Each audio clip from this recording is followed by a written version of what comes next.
សូមជូនរឿងបរោះលោភលន់កាលពីព្រេងនាយមានបរោះពីរនាក់នៅផ្ទះជិតគ្នាថ្ងៃមួយបរោះទាំងពីរនាក់នោះបបួលគ្នាទៅដាក់អន្ទាក់សត្វក្នុងព្រៃដល់ថ្ងៃរសៀលកូនភ្នំក៏នាំគ្នាដើរចេញទៅដាក់អន្ទាក់លុះដល់ព្រៃជាទីកន្លែងដាក់អន្ទាក់បរោះទី1និយាយថាខ្ញុំនឹងដាក់អន្ទាក់នៅគល់ឈើនេះត្បិតឈើនេះមានផ្លែច្រើនយប់សត្វចំណាំតែមកស៊ីផ្លែឈើនៅទីនេះឮយ៉ាងដូច្នោះបរោះទី2ក៏និយាយដែរថាខ្ញុំក៏ចង់ដាក់នៅកន្លែងនឹងដែរក៏ប៉ុន្តែឥឡូវបើលបងដាក់នៅគល់ឈើហើយនោះមានតែខ្ញុំទៅដាក់នៅឯចុងឈើវិញរួចយើងចាំមើលថាតើនរណាមានសត្វជាប់អន្ទាក់និយាយគ្នារួចហើយក៏នាំគ្នាដាក់តាមកន្លែងខ្លួនបាននិយាយហើយក៏វិលត្រឡប់ទៅផ្ទះរៀងៗខ្លួនវិញបរោះដែលដាក់អន្ទាក់នៅចុងឈើលុះវិលត្រឡប់ទៅដល់ផ្ទះហើយយប់នោះក៏បានគិតគ្នាជាមួយនឹងប្តីប្រពន្ធថាតាំងពីដូនតាមក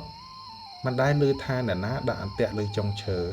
ឲ្យជាប់សត្វជើង4ដែលដើរនៅលើដីនោះទេឥឡូវនេះបងដាក់នៅលើចុងឈើតើធ្វើនៅម្ដេចនឹងបានសត្វដូច្នេះមានតែបងរលឹកពីព្រលឹមមន់រងាវហើយទៅមើលបើឃើញថាសត្វជាប់អន្ទាក់នៅដីបងនឹងដោះយកទៅចងនៅអន្ទាក់បងនៅឯចុងឈើដល់ព្រឹកឡើងបងនឹងលបងនៅឯនោះនឹងទៅមើលហើយបងនឹងដោះសត្វនោះទៅជូនសុភាសេកបើលបងនោះមិនសុខចិត្តដូចម្ដេចក្ដីមុខជានឹងទៅប្តឹងហើយក្ដីនោះគង់តែទៅដល់លោកសុភាសេកមិនខានសុភាសេកនឹងកាត់ក្ដីឲ្យគាត់ចាញ់ជាប្រកប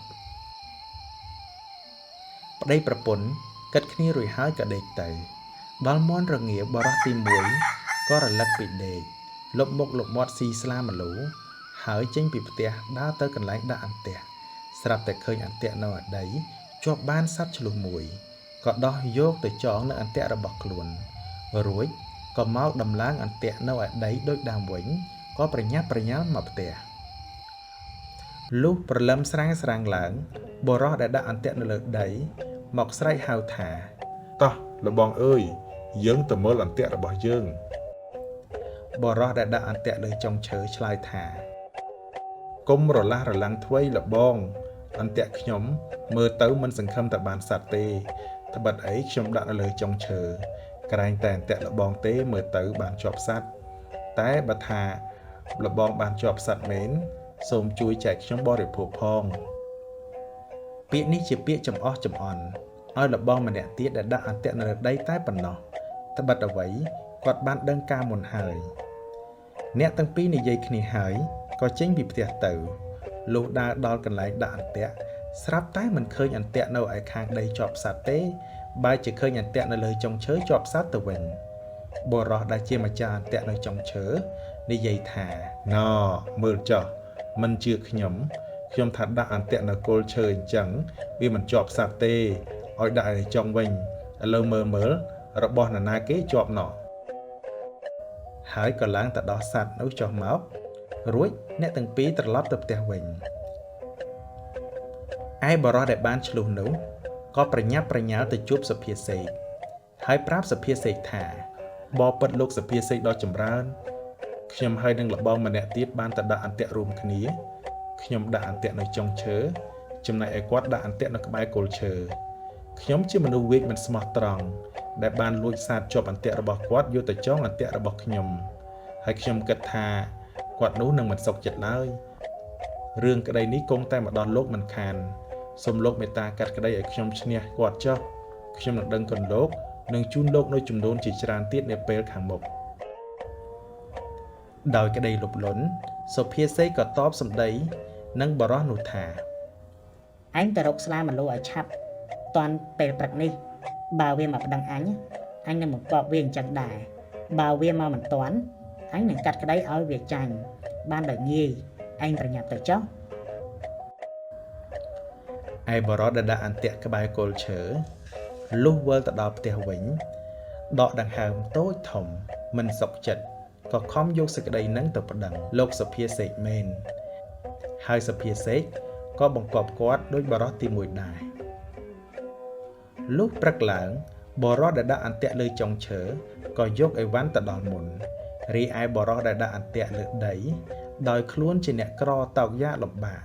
ដើររត់ទិញអីវ៉ាន់ពុំទាន់បានភ័យក្រែងខ្លួនចាញ់គេហើយគេយកទោសផងក៏រត់ពីភូមិមួយទៅភូមិមួយស្រាប់តែគាត់បានជួបជាមួយបណ្ឌិតទន្សាយបណ្ឌិតទន្សាយក៏ស្រែកសួរគាត់ថាលោកមានដំណើរអីទៅណាបានជារត់ប្រញាប់ប្រញាល់យ៉ាងដូច្នោះឈប់សិនបរិះទី2នោះនិយាយថាលោកអើយអាណិតដោះទុកខ្ញុំផងតែបាត់ខ្ញុំហើយនឹងលបងម្នាក់ទៀតទៅដាក់អន្ទាក់ជុំគ្នាខ្ញុំដាក់នៅគល់ឈើគេដាក់នៅឯចុងឈើព្រឹកឡើងទៅមើលឃើញអន្ទាក់នៅចុងឈើនោះជាប់សត្វហើយអន្ទាក់នៅលើដីនោះមិនជាប់សត្វទៅវិញខ្ញុំមិនសុខចិត្តបានយកសេចក្តីហ្នឹងទៅប្តឹងសុភាសេកគេថាអ្នកណាយកអីវ៉ាន់ទៅដល់គេមុនអ្នកនោះជាអ្នកឈ្នះហេតុនេះបានជាខ្ញុំភ័យឥឡូវគេទៅដល់មុនខ្ញុំហើយដូច្នេះសូមលោកអណ្ឌិតបេតាជួយខ្ញុំផងបណ្ឌិតទន្សាយក៏ឆ្លើយថាណាស់ហើយកុំភ័យចាំថ្ងៃរសៀលខ្ញុំនឹងទៅជាមួយលោកបរិះនោះសប្បាយចិត្តត្រេកអរយ៉ាងក្រៃលែង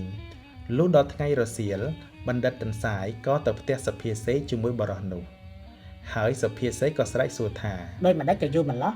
ក្តីរបស់អ្នកឯងចាញ់គេហើយបណ្ឌិតទន្សាយឆ្លើយថាយើងខ្ញុំបានជាយូរមកពីព្រោះអាឡ័យតែមើលត្រីក្រាញ់ហើរឡើងស៊ីស្លឹកអំពិលសុភាសេកថាពីជីដូនជីតាគ្មានអាណាដែលឃើញដែលឮថាត្រីក្រាញ់ឡើងស៊ីស្លឹកអំពិលទេបណ្ឌិតទន្សាយឆ្លើយថាពីដូនពីតាពីម៉ែពីឪបង្កើតមកអ្នកណាដែលឃើញដែលឮថាអន្ទាក់នៅដីមិនជាប់សត្វទៅជាប់ឯអន្ទាក់ចុងឈើវិញហើយសត្វជើង4ផងតើអ្នកដែលឮទេនោះសុភាសេកស្ងៀមពំហ៊ានស្ដីតបទៀតបណ្ឌិតទន្សាយក៏កាត់សេចក្តីឲ្យបរោះដែលដាក់អន្ទាក់នៅលើដីឈ្នះក៏ខ្មាស់ដោយសារតែខ្លួនជាមនុស្សល្មោកចំនួនសាច់ឆ្លុះក៏ស្ងៀមបែរមុខផ្កាប់ទៅខាងជញ្ជាំងដូចជាសត្វឆ្មាលោបចាប់កណ្ដុរដូច្នោះរឿងបរោះលោភលន់ចប់ដោយបរិបូរណ៍តើបងប្អូនទាំងអស់គ្នាអាចប្រាប់បងបានទេថាតើបរោះមួយណាជាបរោះលោភលន់បរោះទី1ឬក៏បរោះទី2សូមបងប្អូនសរសេរចម្លើយនៅខាងក្រោមបងចង់ដឹងទៀតថាតើសត្វមួយណាជាសត្វល្អសុភាសេកឬក៏បណ្ឌិតទន្សាយសូមបងប្អូនក៏ឆ្លើយសំណួរនេះនៅ comment ខាងក្រោមដូចគ្នាសូមបងប្អូនបានសុខភាពល្អសូមអរគុណ